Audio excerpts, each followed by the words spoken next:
Hey William, what's up, man? So I just got better from the flu, so that's why I said I'd get this video to you in the next 24 to 48 hours, but couldn't. So appreciate your patience.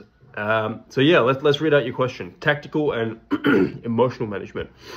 Hey everyone, I've picked up table tennis from the office and then went through self-coaching via YouTube. Now I'm playing in VR table tennis, Look Up 11 Table Tennis, which is an awesome tool for training and gives me access to hit with people from all over the world. So I'll stop that there and I'll just say, look, I haven't played VR table tennis before. I've coached a couple of guys who have had VR before. Never have experienced it in my mind at all. So I can't comment on there too much at all, really. I think, look, if you're doing self-coaching via YouTube, you just got to be careful because even those that are marketed well and seen as trustworthy and professional, they're still giving out some pretty, I guess, bad advice because they're not realizing they're doing it. They think that's the right thing. And even, certain players who haven't really reached a high level, they will put out advice and it's like, all love to the dude. They're probably really nice dudes and nice girls, but it's like, do they really know what they're talking about? Probably not. I say probably not. I don't say this like snobbily, but it's the truth. I think a lot of coaching out there, it's not a high bar to entry. You think about it, right? What does it take to actually be a coach? What does it take to actually be a table tennis coach? Not a lot, right? And it's not only table tennis, it's it's basically every industry. Having been in the tennis industry a little bit, having, very much now being in the personal training industry, not a personal trainer, but I sell it. And I know that like at Enterprise Fitness, we only hire the best. We start our trainers once they're really damn good because Mark and James, our manager and boss, teach them. But I know that the level of most personal trainers is quite low relative to what it should be because we also run internships teaching other personal trainers around the world how to get results. So the barrier to entry as a table tennis coach is low, especially online, right? Even more so because anyone can do it. My 8-year-old cousin could do it, right? So it's rare that you get an expert like myself who, or some others out there who have been at that level and have experienced these things and know what works themselves, let alone, there's a lot of these experts like Timo Boll, and I love Timo Boll, right? He's one of my idols, but he's never actually had, how much coaching has he actually done in his life? And this is something that I struggled with when I first started coaching, right? So I definitely resonate and empathize with it. That it's like you're teaching someone beginning to learn to topspin for the first time. In your head, you're thinking, for God's sake, man, just do that. It's not hard. But you forget because you've gone so far in the game, you forget that, this person, for most people, it's really hard doing this thing. It's just easy for you because you've done it for decades and decades, right? So I definitely understand that part now.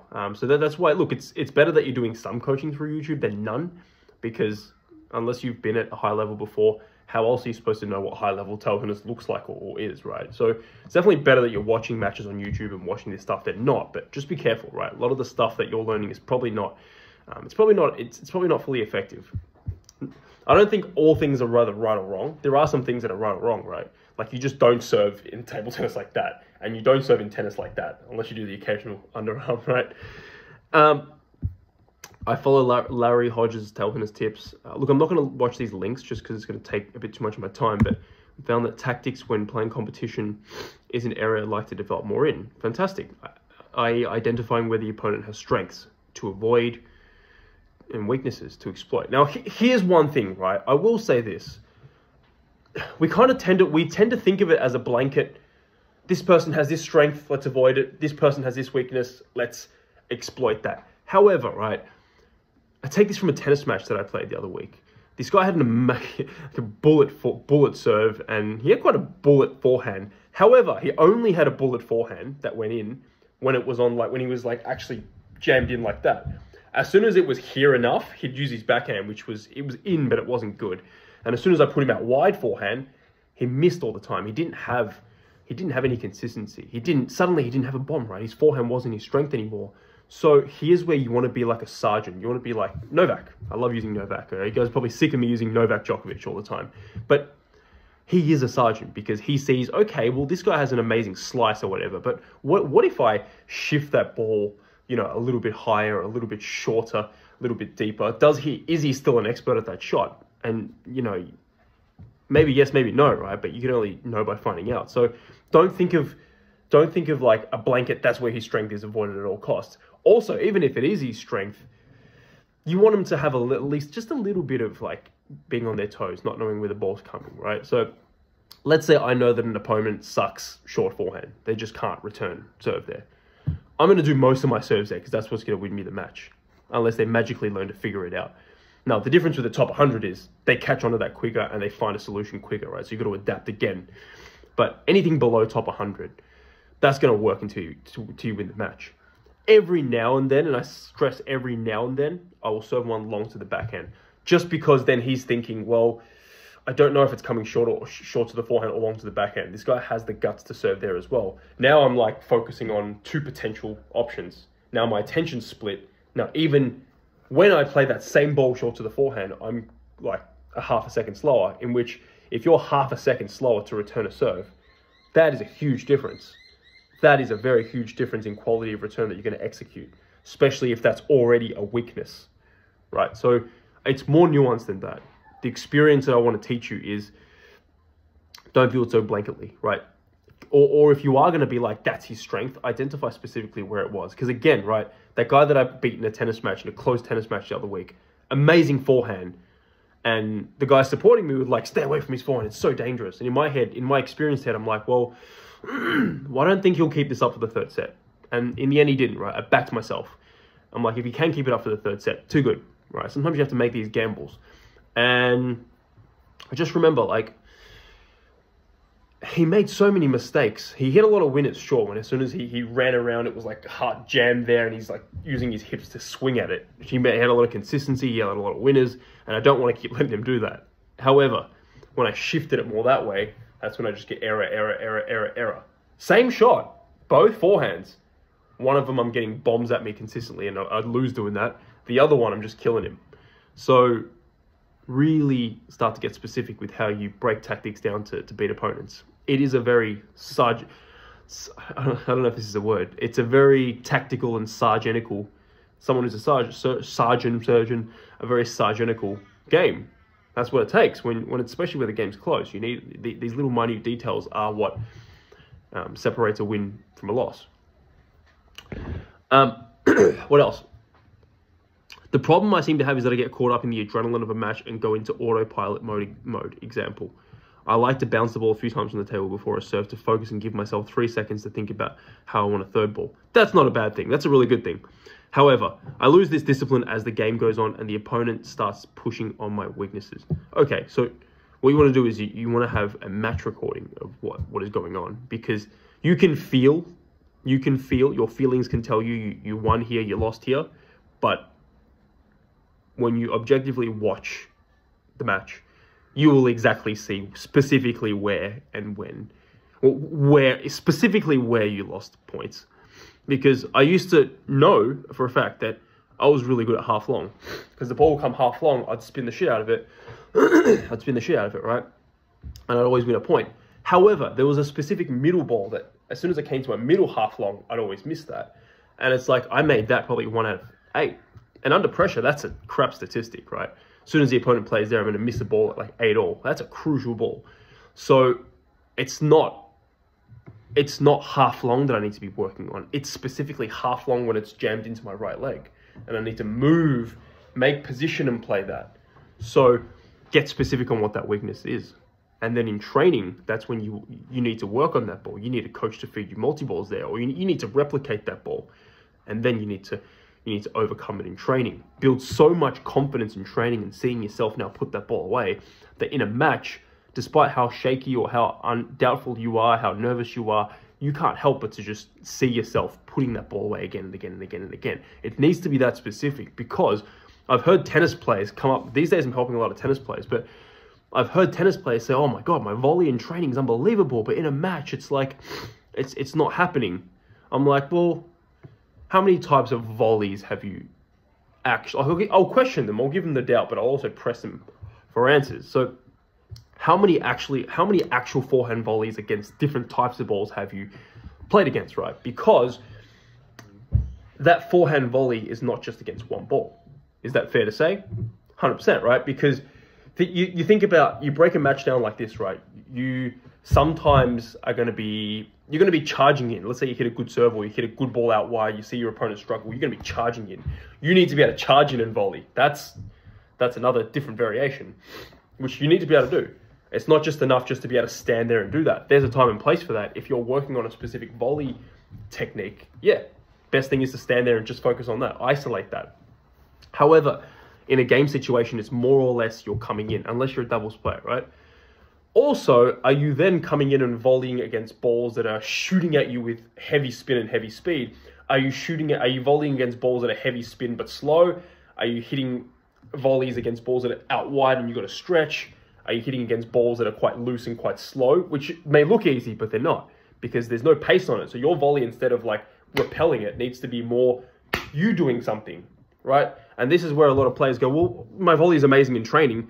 Well, brother, you simply haven't, or sister, you simply haven't covered this enough. You haven't covered enough variations of this in match play. And this is why you fail under pressure, because you don't go into the match thinking, I've got every volley covered against every potential option, right? And when you play matches and you're actually aware of this stuff, even playing matches itself helps so much. Helps more. It is linked to training in some ways, right? So if you actually see yourself doing this in matches, you're going to carry away confidence that I can do this against any ball in matches. If you're making certain volleys that are like, wow, the guy hit a rocket at me and I just rocketed it back, right?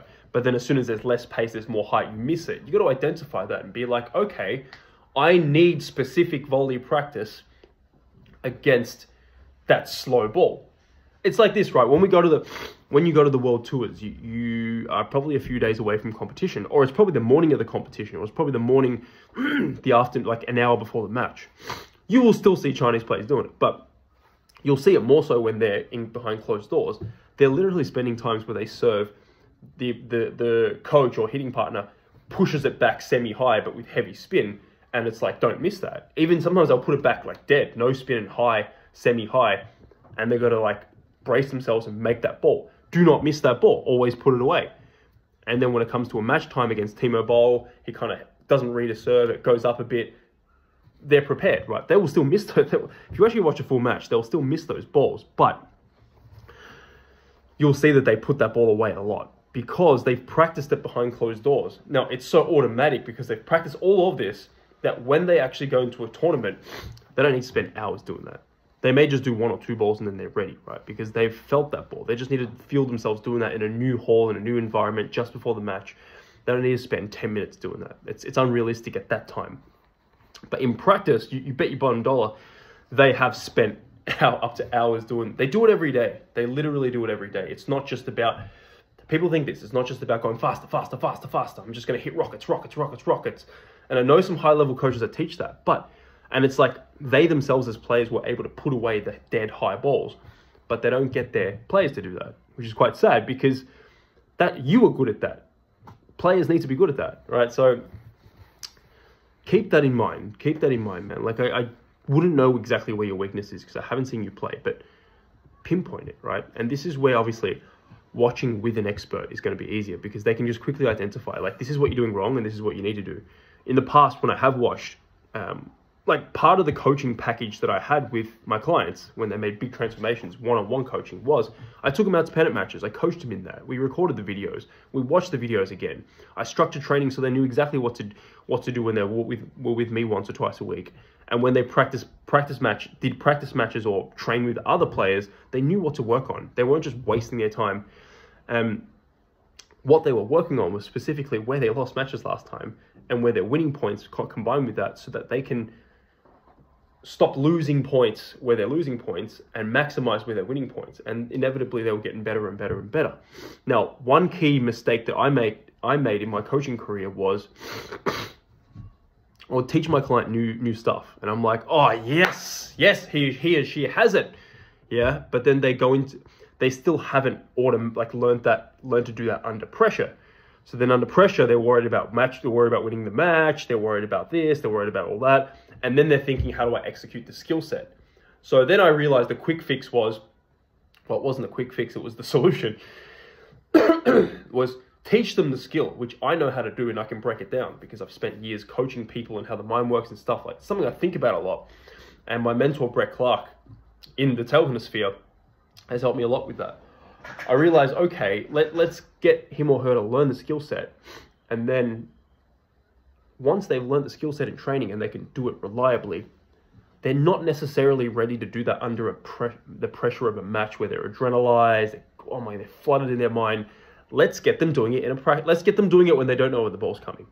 Then let's get them doing it in a point situation with me. Then let's get them doing it in a practice match with some pennant player, right? Then when their confidence starts to rise, that's when they go into the match and they have less to worry about. They're not doubting, can I do this under pressure? They're not thinking, can I actually make the skill work? They've already seen themselves execute this skill set so many damn times, right? That's the link between matches and training.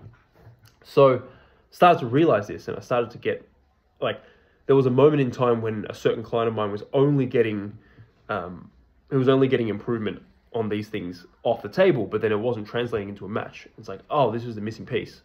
This is the missing piece, right? So this is the same across all sports.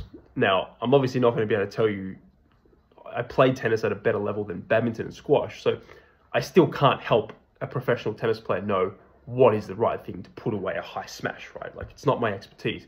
Tell tennis, sure. But the same things apply. I can still tell you, this is how you train. This is the formula. This is the formula that is just how it works. Whether you're a badminton player, whether you're a squash player, whether you're a triathlete, this is how you do it. The technical details, go find a coach that knows it, right?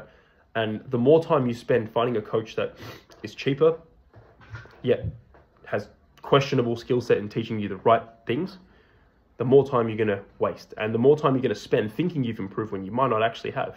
So it's really dangerous. I would never, if I was to have a child and money wasn't a thing, I would definitely be sending myself to a coach that I've met and I know this person teaches what they know it and they can teach it. That's the most important thing for me if I was to raise a son or a daughter to play sport.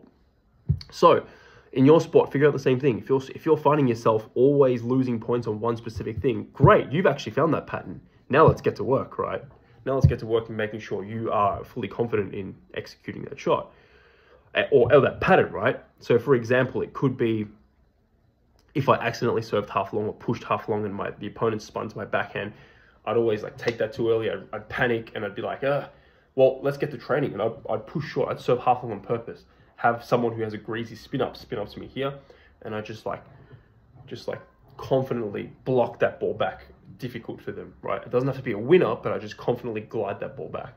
Now that's a really hard ball, even at a pro level. So that's something that, as an example, I did that for so many hours. And then I did get to a level where this wasn't a strength of mine. If someone spun up at me, I didn't like it. But I at least was like, okay, if I do slip it half long, they spin to my backhand, I know what to do. I've seen in the past myself already play a lot of good ones that it actually overrides the amount of times I've stuffed up. So my new way of operation in my brain is like, yeah, if he does that, I'll do that. And I imagine it happening before it's happened, right? It wasn't something I was looking for because it didn't become a strength. However, it was something where opponents couldn't pick on it. If you spun up to my backhand, expect that the block will come back, right? You have some other guys like Timo Boll, who is actually amazing at this. Ma Long is amazing at this, right? You spin up, you're going to get a greasy ball back. And this is something that high quality pros do that amateur players don't, right? But I'm pretty sure you get the point. Last bit, I'd love to hear some of your rituals in between points to remain focused and remember what not to do. Well, think about what to do rather than what not to do, right? Think about, I don't like the language, don't do this. I don't like the language, don't. I was a very pedantic player. I was very specific with who coached me on the bench. And most of my time, I played better with myself. I played better with no coaches. And this is not to say I know best and I'm an arrogant prick. And no, this is because I was a very difficult human to coach. Because as soon as you said the word don't, I freaked out. I was like, no, don't tell me don't. But that was me, right? I don't like that. Don't tell me what not to do. Tell me what to do. Because if you tell me what not to do, I'm going to think of it and I'm going to get into the negative mindset of yep, see, told myself not to screw up and I screwed up. Tell yourself what to do. This works, right? Tell yourself, all right, he's going to spin up to my forehand. Let's say if you serve and it slips half long and someone plays to your forehand and you're like, oh, freak out, right? Okay, good. Start telling yourself what to do. If my serve does go half long, if my push does go half long, they spin to my forehand, I'm going to counter spin for a winner, right? Tell yourself what to do, because now instead of imagining yourself trying not to imagine yourself doing a stuff up, which you ultimately are going to imagine that, try to imagine yourself actually doing the thing that you want to do, right? Flip it. It's literally the same thing, but you're just choosing to flip it. And one gives you much better results. Instead of thinking, don't stuff up, you're thinking, let's go for that winner, right? Now that's going to yield much better results. Now, every good professional player I know does this, right? Because it's a whole mixed combination. Now, we've talked about this the last 20 minutes, right? But through all their training, they've seen themselves charge in for that volley and put it away. Now, when the match comes, they're thinking, yeah, when that comes, I'm going to charge in and put it away like I always do. Again, think about what to do rather than what not to do. The last thing you want to tell an individual athlete is what not to do, right? And this is why I played better with myself, because I didn't have anyone accidentally telling, which is not a big deal for normal humans, right? But for me on the court, it was, right? So I didn't have anyone telling me what not to do, and then we ended up getting in a fight, right? And for those that don't know me, I'm a pretty fiery guy. I will be kind. I will say hello to you, but I'm a pretty fiery person. What else? So the second biggest one was I was clear. If I backed a tactic, I didn't have a coach telling me, no, do that. No, do that. And then we end up getting confusion. Remember, this is another topic for another day, but decision is better than indecision. Even if the decisive action is even if the decision you make was correct, was the best one, but you hesitated twice between it, your execution is going to be poor. Now, even if you make the wrong decision, but you were decisive, at least your execution is going to be good. So I always say to myself, unless it's clearly wrong, unless it's clearly something that's not going to work, which most things are actually more effective or less, they're not a binary right or wrong, go with the first thought that you have, right? Now, if someone serves topspin and you're just I just want to push because it's more comfortable, that's going to be wrong unless you really purposely jab at it and force it down. It's going to be wrong. That's when you do want to change to, okay, I've got to flick, right? I've got to flick, otherwise the ball's going to sit up. Now, unless it's something like that, right? Go with your first thought and just back it, because you're always going to execute that better than something that was a better choice, but you were 2 seconds slow because you hesitated. Right. I think that's enough for today. 23 minutes is certainly a lot of content to be taken in. But yes, great question, William, and I will actually tag someone else in this that needs to see it. So yeah, hope that helps. Let me know more questions. Guys, I'm going to make this thing, the more people share throughout this group, their wins, their local matches, the more that I'm going to start giving prizes.